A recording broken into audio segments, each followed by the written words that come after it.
to another episode of the Fraud Boxer podcast. I have an interesting one today. Brand new episode full of lots and lots of answers to a lot of questions that I think are going to be on our minds a lot relating to ATOs and 2FA. So I'm joined today by the wonderful Justin Soong from Authsignal. How are you doing today?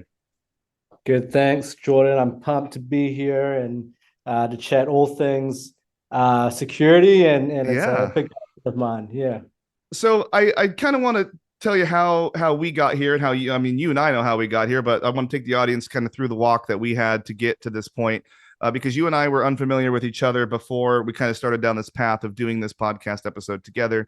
But I had a colleague here at my company, iHerb, which is where I'm the senior director of fraud prevention at.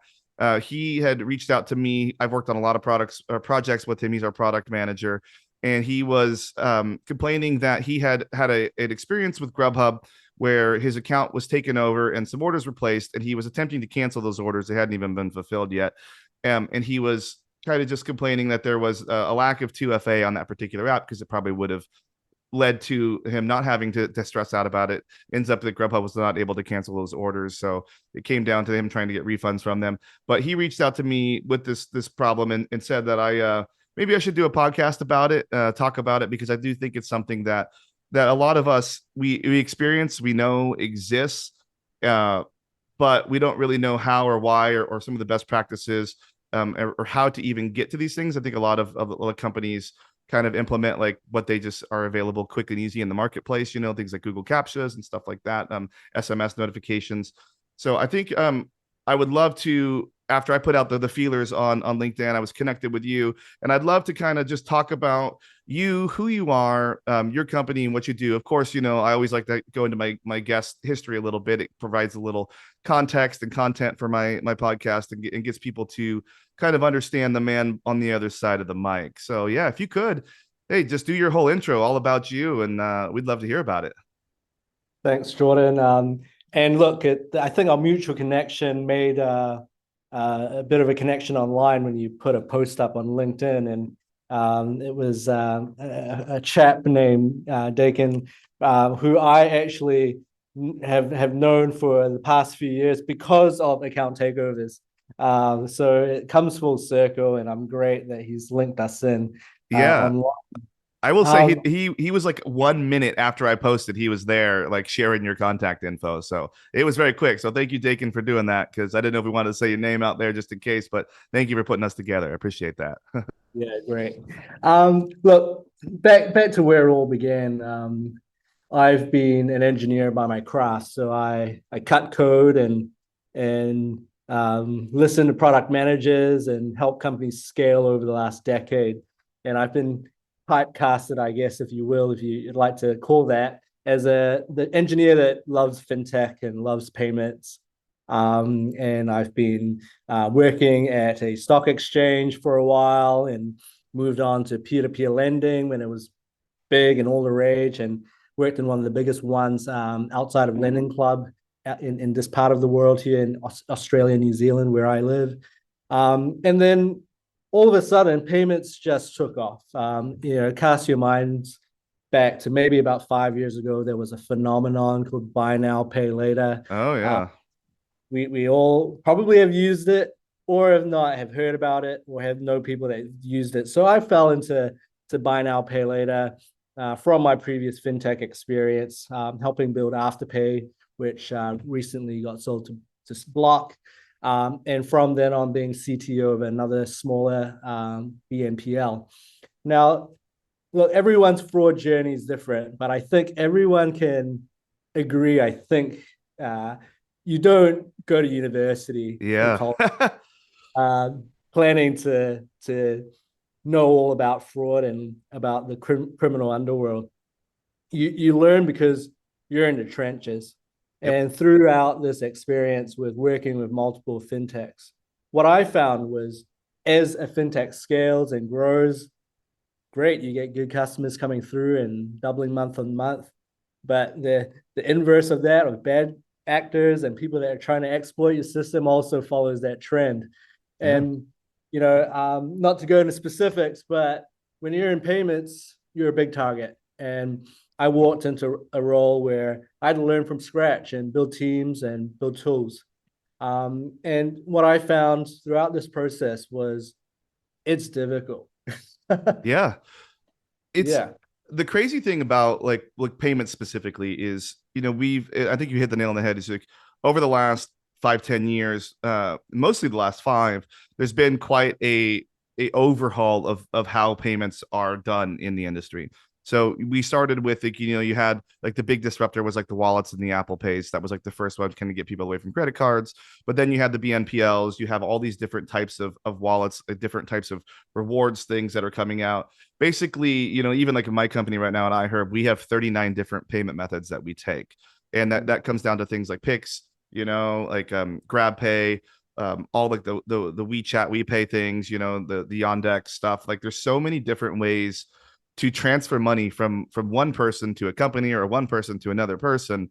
And I think a lot of good things have come out of that. Of course, like the peer-to-peer payment space, like the Zells, the Venmos, the Cash Apps has made it a lot easier to like, pay for your friends things or get reimbursed for things quicker.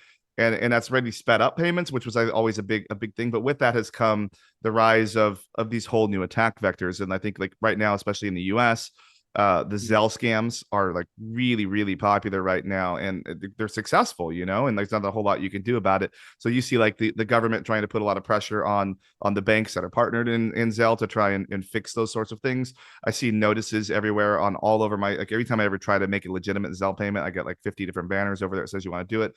But the way that payments and payment transfers has been changing over the last 5 years, especially into the pandemic, we were all at home trying to figure out how to move money around, has been really, really, really crazy. It's been moving fast. And with that has come like just these attacks that nobody thought of, nobody planned on. And like you said, being in the trenches is the only way to really find it and then find out how to solve it. And solving it with technology is really going to be our only hope at the end of the day. Yeah. And look, the trend for the last 5 years was to make everything easy for the customer, right? Whether it's getting your money paid instantly into your account or getting your iHerb meds or your Yeah. supplements at your doorstep in a matter of hours, or things like Amazon Prime and what with the likes of those. So look, like you said, it just opens a new vector and allows the cyber criminals to previously had the slow settlement and clearing processes like Yeah. AC processes where you could potentially stop a payment going out. It's so fast these days. Yeah. I think that like, you know, while we were trying to solve for that, and I think that we have, but I think that there was better ways that we could have gone about it. We could have definitely had the banks be more involved on the technology side instead of having third parties try and bridge the gap and kind of like float these money between the things. I know Zelle kind of plugged that space because it was like a partnership between a bunch of the large banks, but it seems like you said, like the ease of it is to make it as easy as possible. You can put a phone number in, you can put an email, it's like how many different ways can you get it? But then there was a lot of things where like it's harder to change the email or the phone number that's associated with that account. It could go to the wrong person if you type in one wrong number. But then things like the QR codes that you get like with Venmo, where you could like put a sticker over the top of somebody else's one, and get your money transferred to you. Then it leads to like when the ease of the payments then starts to come back the other direction, where like if I try to pay somebody new on Venmo using their QR code, it's going to ask me to ask them for the last 4 digits of their phone number to validate them and make sure that like I really know where they are. And it's just we start introducing friction again, and so we try to make it super easy, made it too easy, and then now we got to come back, and that's why I think like there's companies like you where you can kind of for companies like me help me change and kind of customize that journey for my individual customers based on the level of friction that I want, right? Is that kind of what you guys are up to? That's right. And really, it's 2023 and it's amazing how we've gone for millennia and trust is still a big problem. Yeah, We've that's a gone good way to put it. Yeah. we still can't trust each other as a human race. We know We've more about each other than at any other point in human history with our oversharing online. We know more about other cultures than ever before in history. And every culture still has those people that you can't trust. yeah. Well, the interesting, I guess, point of where we're at. from a technology standpoint is, I'm gonna raise the word that people aren't saying that much these days because of certain certain acronyms or people that have been in the news. I'm gonna put out the word blockchain in this Uh-oh. conversation. Uh-oh. Does that Here mean you my go. podcast is going to tank now? Yeah, yeah, no, it's going to the moon. I guarantee that. But really, there is that we've unlocked conversations that around decentralization, around normalizing things like transaction signing and normalizing things like private keys. I wouldn't have, I know a grandma that knows what a private key is in 2023, and you wouldn't expect that in 5 years ago. So I think we're in an interesting space where consumers are now really aware of their rights as individuals within the government system, that they know that there's technology there to protect them, and they're now that they know that there's technology and they know that their rights to for institutions to keep their data and their money safe, we're in an awesome place where consumers can drive the change for their own security. And what I'm really interested in is not to tell people about blockchain and how they need to write a private key and stash it under their pillow at night, but really, how do we get to Yeah. that point where in the next 5 or 10 years, everyone is comfortable with signing a transaction, with dealing with people and businesses? Now we've got to take a few steps back to get there, and jumping straight at crypto is great for the geeks, or those who want to trade NFTs, but we do need to think about accessibility. We do need to seriously think about how customers on board and making it easy for them, and then adjusting to the risk as they transact with your company. If you want to bring someone on board and if you turn them away with forms to fill and steps to undertake before they can do a $5 transaction, you're doing it wrong, because trust is built. So, we're interested in helping folks and businesses to change their mindsets around how they establish trust with their customers. And it's not a kitchen sink and binary approach. And often we see things like MFA or 2FA, it's either on or off, and you either have full control over it or you don't. And with Authsignal, with our platform, we're giving a no-code rules engine. And what makes us different is that we're really interested in the customer experience and what the user sees. There's a lot of vendors that sell different tools that are quote unquote no code and low code. Yeah. We want to complete the loop completely so that you put us in and you don't have to think about a customer experience. It all just works. So let's kind of go back a little bit in, because hopefully the people that listen to my podcast know what 2FA is and MFA is, but they might not. So 2FA, MFA, multi-factor authentication, two-factor authentication is most people I think that would be listening to this podcast, if you don't know what it is, would be examples of you try and sign into your online bank and it sends you a text message with a code, and then you have to enter that code, or it sends you an email with a code and then you have to enter that code, or it sends you an email with a link and you have to click on that link and do it. And there's a couple of different types, like outside of that, obviously those are ones. There's apps like Google Authenticator, Duo, all those fun things that could do it and push it to mobile devices versus pushing it to SMS, because SMS can be SIM, and we'll talk about that in a second. But the reason that it exists, and at the end of the day, was to try and stop, as we all know, ATOs, account takeovers, people trying to gain access to accounts that they aren't really supposed to be in. And it looks historically, fundamentally, it's supposed to look at certain pieces of information about the thing and then basically prompt you for a security password through these sorts of things. Now, I think what kind of got away over the last few years with it is it kind of just was overused. Does that make sense? Like, it's just encountered in places where it might not necessarily, like websites that you wouldn't think would require it are kind of like requiring it. And I get like they don't want any sort of ATO, and people claim fraud and people claim like my account was hacked all the time. But it seems like the main sites that should be asking for it don't, and the ones that shouldn't be asking for it do. And then there's also like the forms of like the passive 2FA where it's like it logs in. I think Google does this a lot too if you don't use their authenticator to get in, but like it logs in, it says, "Hey, we noticed they log in from this device over this IP address. If everything's okay, ignore it. And then if not, click here, and then go into it." So in your world, if you could kind of run me through like some of the different types of MFA 2FAs that you are aware of, and maybe some of the goods, some of the bads, if you could, about those, like if you have time to talk about that, because I think that my listeners would be kind of interested in that, because a lot of times people think that getting an SMS message with a number, like there could be no wrong with that, right? There's nothing that could ever go wrong with that. It has to be bulletproof. But if you could, like, just kind of share your thoughts on those. Yeah, great. And really, it has to begin with this.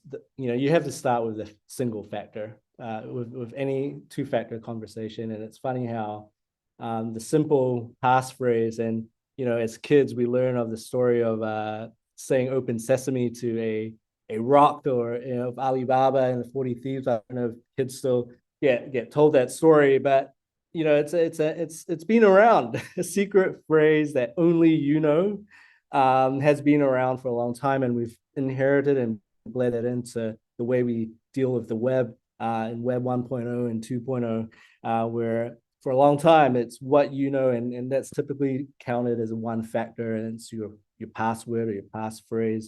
Mine's not Open Sesame, by the way, so don't go trying It's that Open out. Sesame one, isn't it?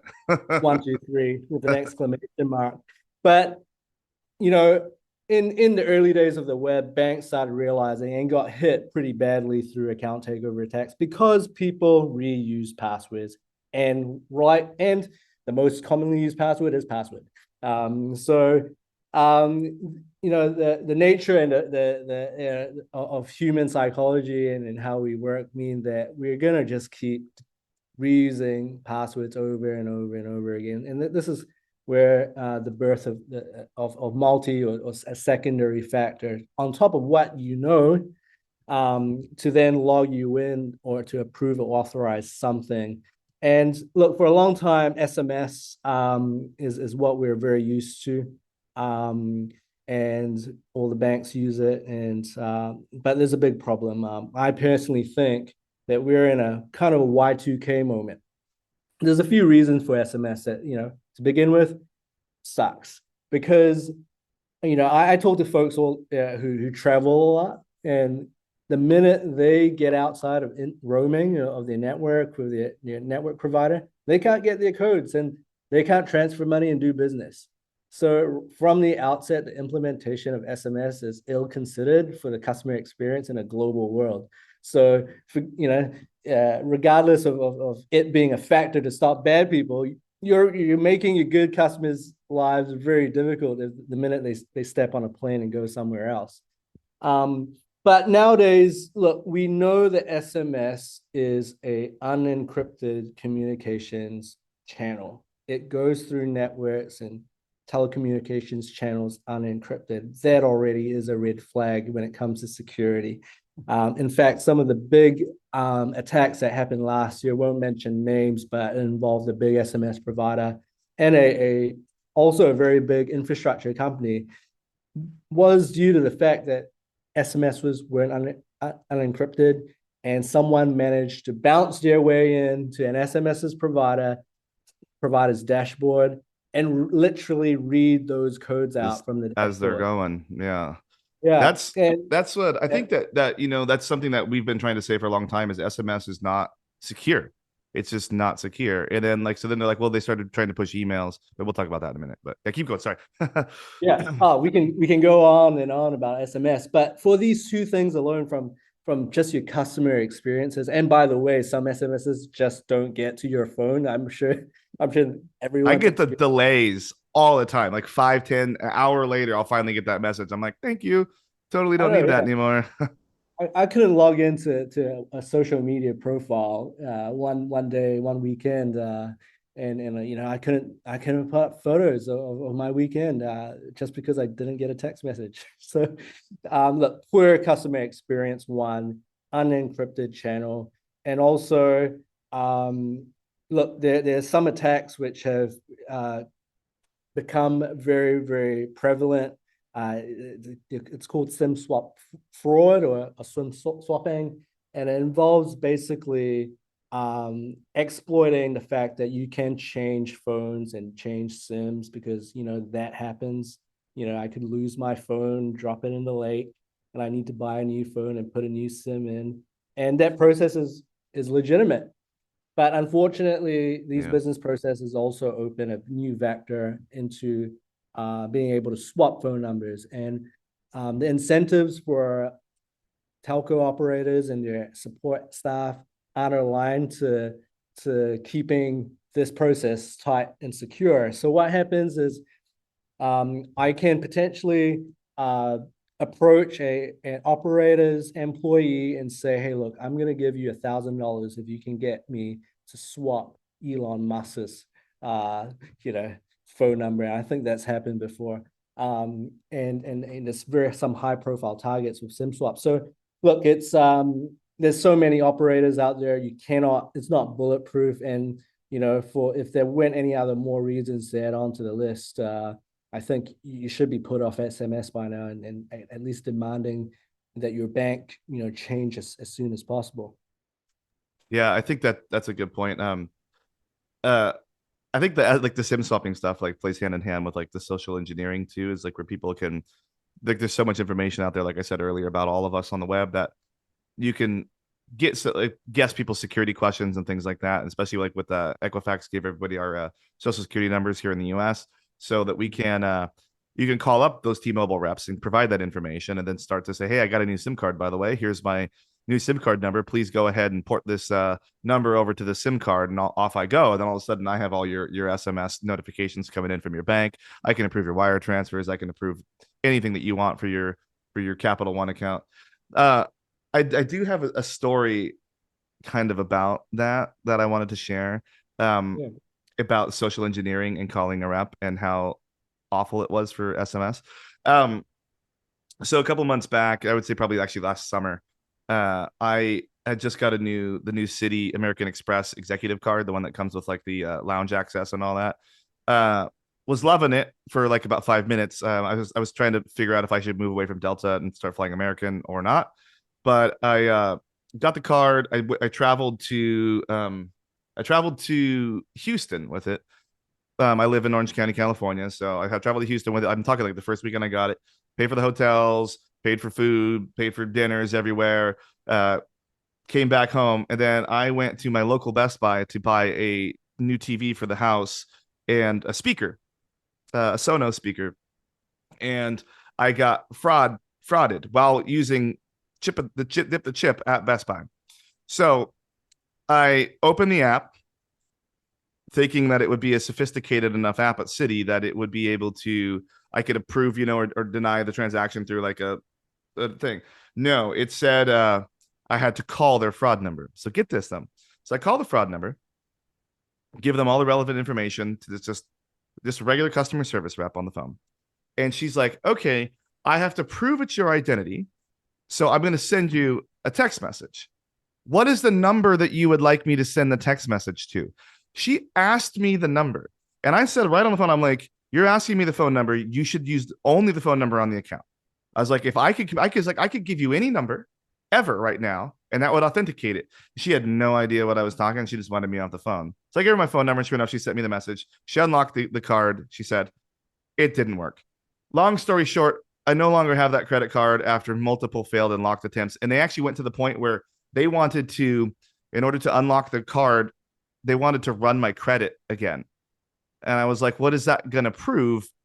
Like, I have the card here. Then they're like, well, we could send you a snail mail with a code. So that's like 2FA gone bad in so many ways. You want to send me snail mail. You ask me for a number to send an SMS to. Like, I could just easily social engineer literally anybody at City right now, like without even trying, if I had just a little bit of their information. So yeah, that's just my bad time. So I hate SMS.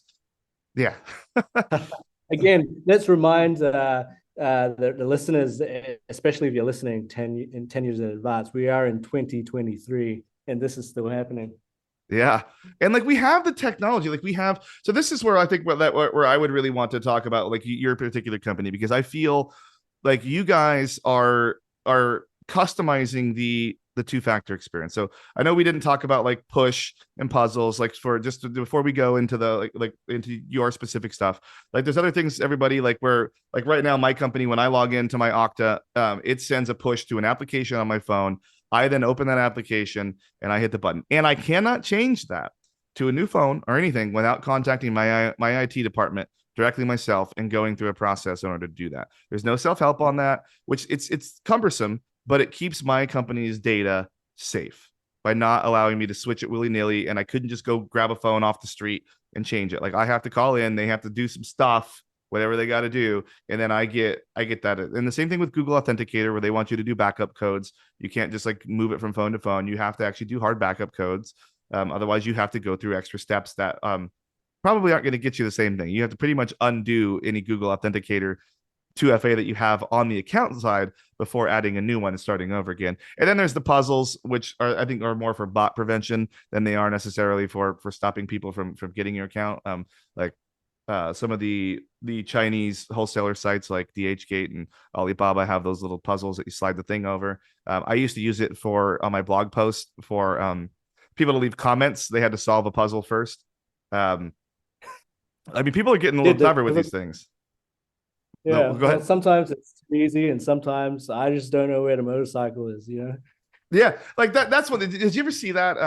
There's a video about Sony PlayStation, and it's the hardest PlayStation game ever, and it's a guy just trying to do Google reCAPTCHA like again and again and again, and it just he does like 100 of them, and he just can't get it right no matter what. Like a piece of the bus is missing, and it's like do traffic lights, and it has a light but it also has like a little lamp on the side, and he's like, is this the light? Like it's an excellent video on YouTube. Like check that out sometime.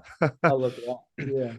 So with your particular company, I always thought the best way to handle 2FA is on a case by case basis, and because there isn't a one size fits all approach, and everybody has different. And I think that if you are able to fire 2FA when needed, or when you think it might be a good step up authentication, it could be better than just firing 2FA for all, and then having different types of 2FA for different scenarios. So is that something that you guys do?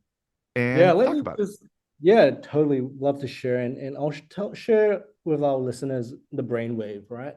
So Please. I was an engineer CTO in my last job, and we got around the table and we go, hey, look, the time has come where we need to seriously think about 2FA on our payment screen. Um, and especially in B2C businesses, when you're interacting with a wide range of audiences, it's not as simple as just putting it on login. You know, when we, you know, we were very customer centric, and it just unraveled. The requirements that came out of our little group of product engineers and owners and coming together went from let's put it from login to let's make sure that if you're logging in for the first time, we do it, to if you're logging for the second time and we've seen your device before and you're doing a transaction over the $1,000, that's when we want to step up. And all of a sudden, these requirements start unraveling and becoming so big where, hold on, our business, we're selling shoes here. Yeah. Like, why are we building this infrastructure to deal with MFA? So when you go out to market and look at the solutions that are out there, it's predominantly baked into your login system or an identity provider system, or another acronym for it is a consumer identity access management system, or a SIAM tool, like an Okta, like an Auth0. And they're really great at securing the session, which is Yeah. your login. But where they fall short is giving the flexibility to businesses who care about things like transactions, things like moving money across to people, to make those interactions secure. And by the way, just to inform listeners, the login isn't secure anymore. A lot of the attacks that we're seeing, and it gives MFA a bad rep because it's not MFA that's the problem, is called session hijacking. So what they do is you log in with your username, password, and a token or a code that you punched in. Great. The system assumes that you're all good. What bad actors are doing, they're stealing that session and selling it on the dark web because, hey, look, it's been MFA'd. I can trust the session.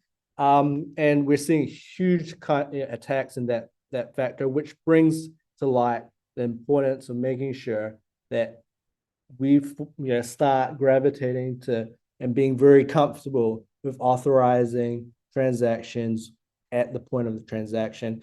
And I love to change the attitudes here because it's not about stopping bad people. It's about giving the best experiences for your good customers so that you can trust them and give them more services and give them more ability to move, like for example, in a payments space, spend their money in different ways on different products without needing to call someone. And as you know, we're in the business and our tool set as a product helps platforms to drop in such functionality from a single API call that will give you access to the data points. For example, if you've logged in from a device before, and how the size of the transaction, so that you can orchestrate the right levels of authentication outside of the login flow. And in a nutshell, that's what we do, and we offer a out-of-the-box solution. There's no need to bring product designers in; it just works. And that to close my story out, I wished I had a tool like that a few years ago, so that we just didn't spend our time thinking of building the perfect solution and just buying something off the shelf. Yeah, I think so. You mentioned that you do like the no code, low code thing. So I'm assuming that it comes in at the CDN level, right? Would come in through like your DevOps team, do a little deploy out to your Cloudflare or your whatever it may be. And and then you can can you call your service mid session?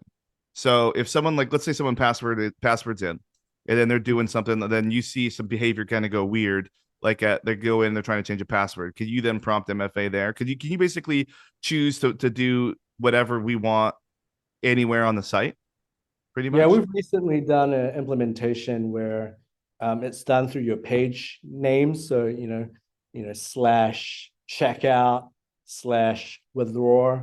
And, we have a concept of an action in our system, and it could be anything. It could be a browsing to a page or clicking on a button.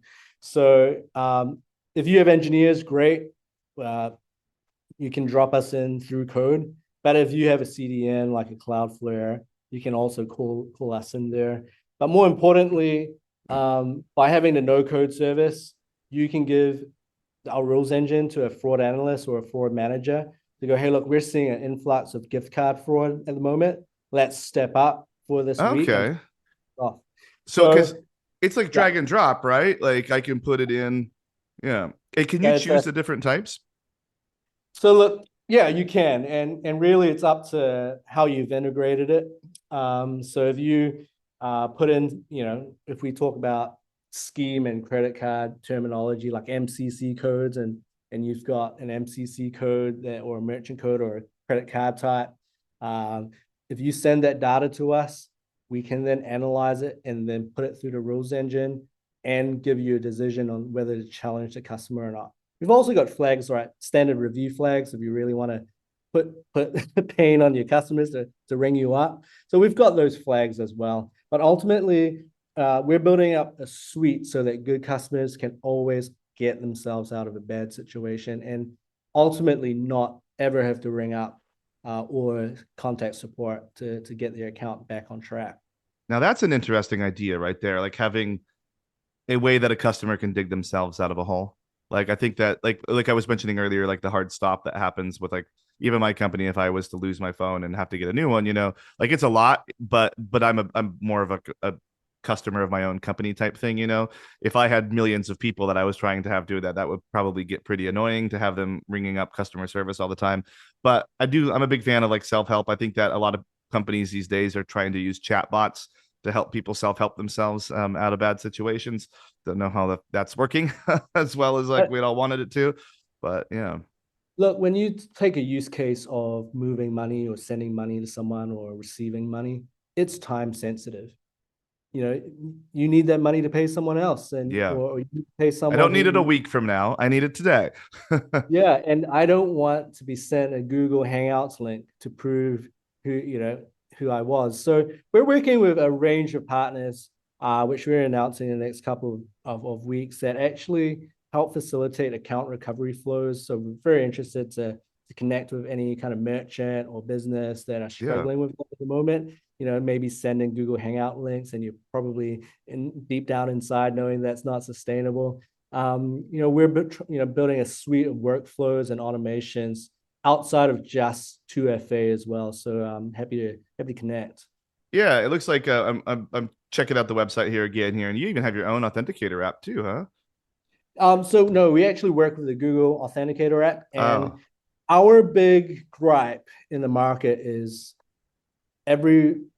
a lot of solutions force you to download their own app, whether it's a Duo app or an Okta app or Microsoft app. yeah, yeah. I want to own my customer experience. I've got my own app, and I don't want to tell my customers to download another That's a app to get push great point. notifications. Yeah. That's a great point. I was having flashbacks because like in my morning I have to do three different apps for three different authentications to get my day going. I have to do like the Okta Verify, I have to do the Duo, and then I have to do an authenticator. Uh, and that sucks. I would really love like if I was on like a website, if I could log into my own company's website here, on even our own side, like, but if I was just trying to like get my own account recover, like have that whole process be like feel native would be really cool. Like Yeah. like And the we're push we're comes from my app. Yeah. Yeah, no, customers love that, and you're keeping them engaged within your app as well. And by the way, I just want to add, our platform is drop in. We're not trying to force you to do a big migration to another identity platform. We work with the Microsoft, of the Auth0s, of the Optas, of this world, and that really resonates with our customers. They have a sigh of relief, and they go, What do you mean I don't have to change my whole identity stack? I can just augment it," and they get really excited, and it's happy. It's great to be able to, one, solve a problem I had a few years ago, and seeing delight in our customers. Yeah. So I mean, I think we kind of been touching a little bit. We kind of like, been dancing around like what the passwordless and the frictionless is. There's a lot of the things that we've been talking about here relate to passwordless. Like sometimes it comes after the password, sometimes it's in lieu of the password. Like when you try and sign in, you get like a code. I know Shopify has been a real good thing these days of pushing a number instead of having you sign in. So it goes to like whatever your email is or your SMS, which we've been talking about a million times. But I thought that was a really cool way because I feel like we're right on the cusp of this passwordless world. Uh, and like, can you kind of just talk a couple minutes about like what your thoughts are on that and what Yeah. that might look like? Because that would be super cool too. Well, it's a no-brainer, right? Like, we need to get away from Open Sesame and password very, very quickly. And there's two kind of big drivers that I see that, we're seeing a bit of a big shift towards passwordless.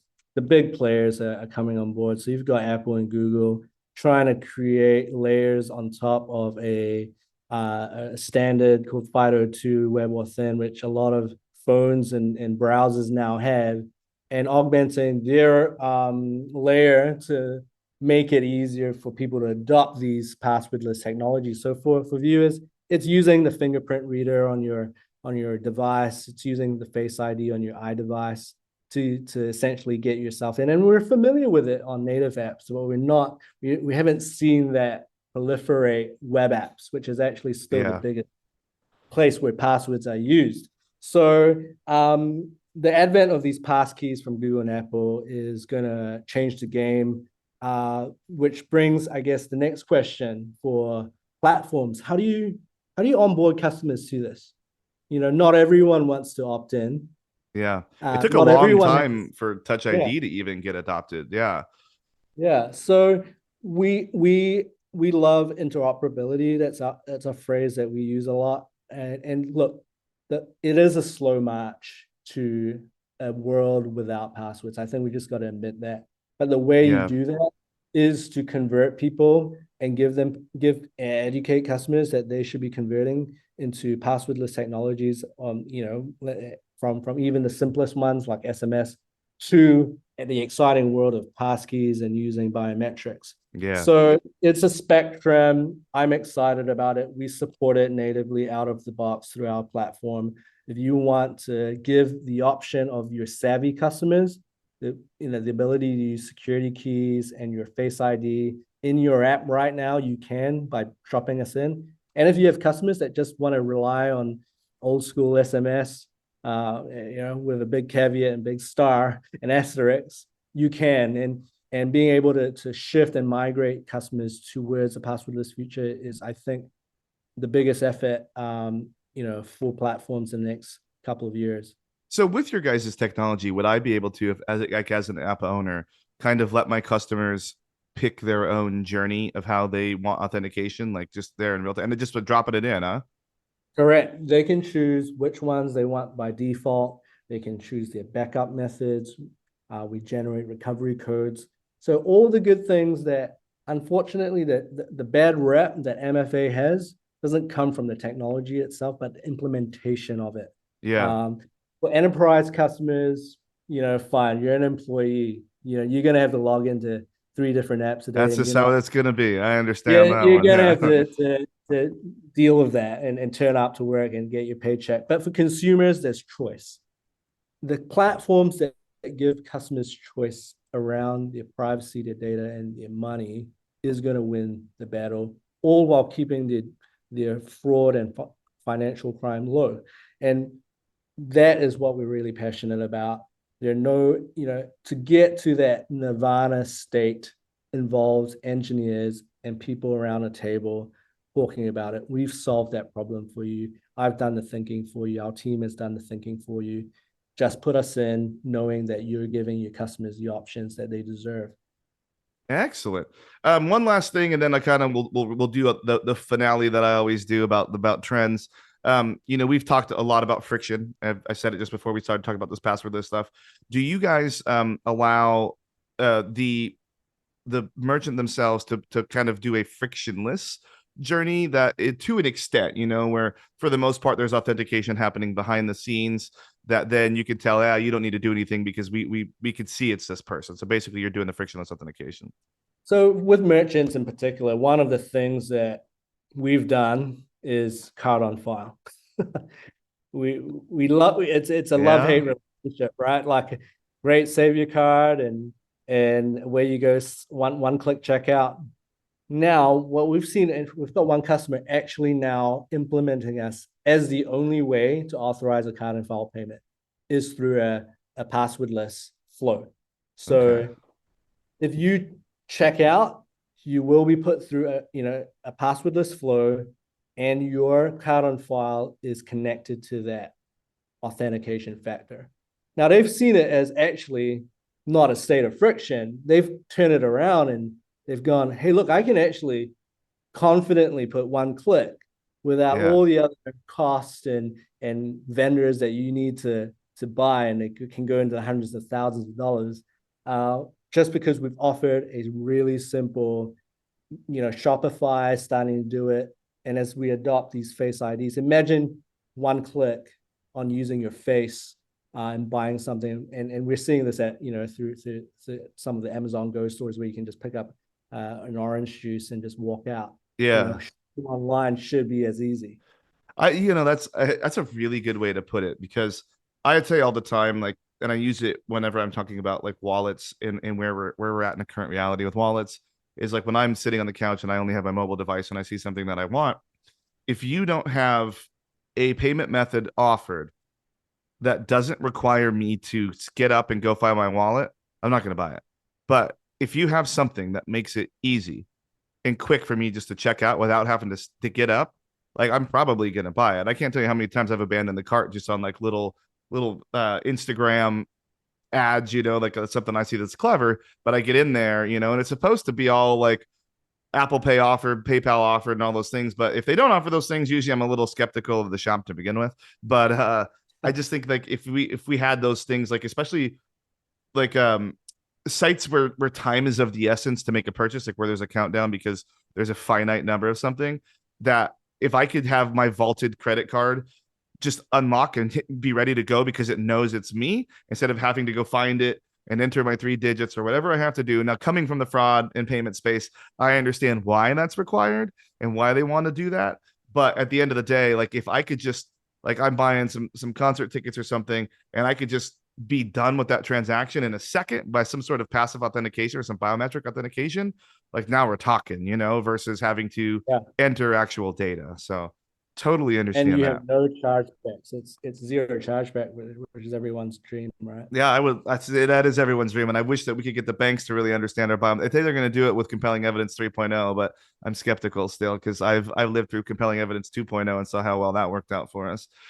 Um, okay, so uh, as we wrap this up, this has been very efficient. I really like it. I think that people are really gonna to like seeing where the world is going with authentication, because I think we all do kind of know where we are, and I think that having for us to know that there's a future plan and that there's something else out there coming.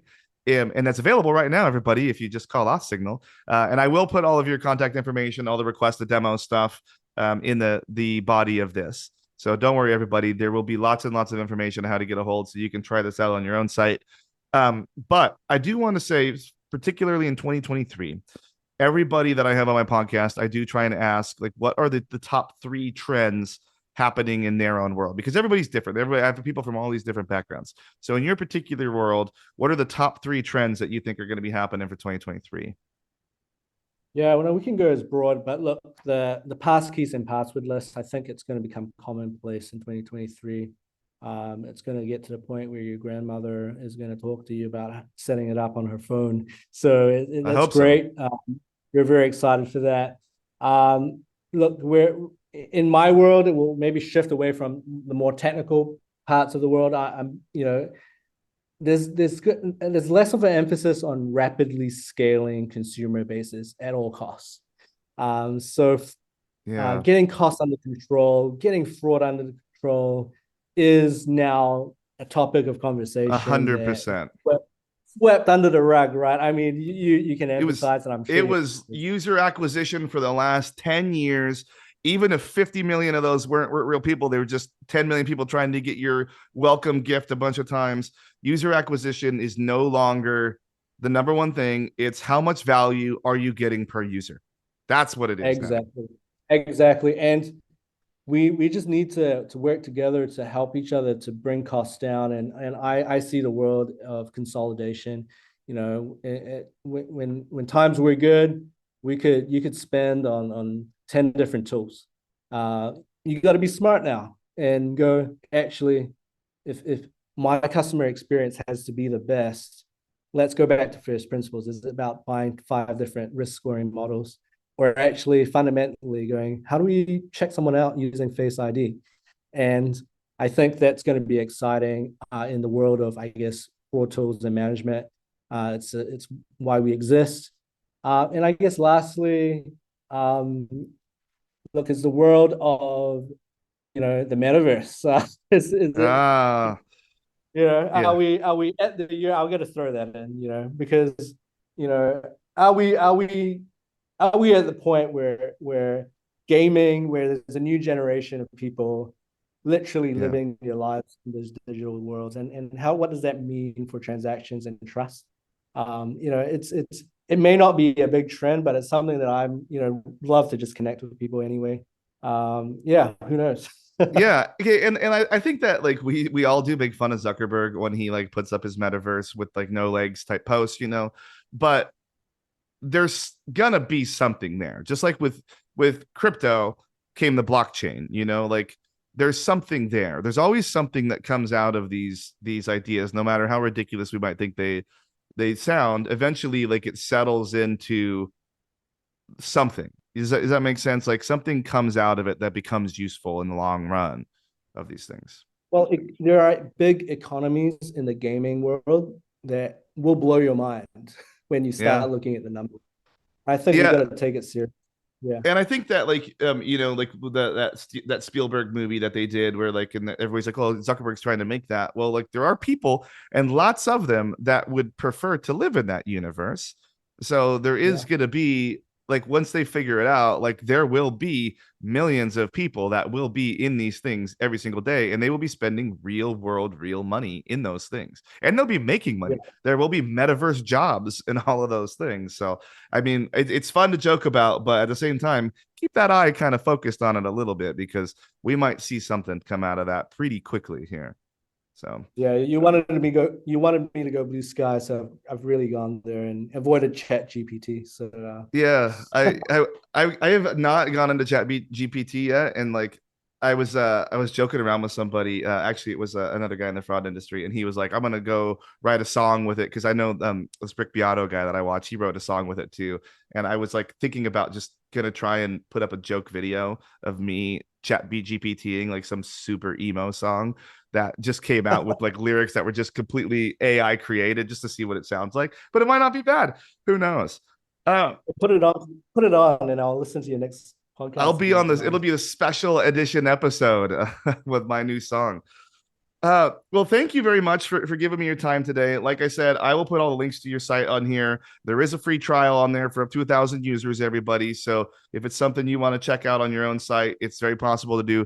There's a lot of information. I will put your contact information in there. I'll put your LinkedIn. I'll put links to like the demo stuff on here. Whatever we need to do to make sure that people are aware of it. But I think it's a really clever product that's addressing a space that is underserved in our particular markets. So I wish you guys the best of luck, and we're definitely going to be keeping in touch. So yeah, any final thoughts?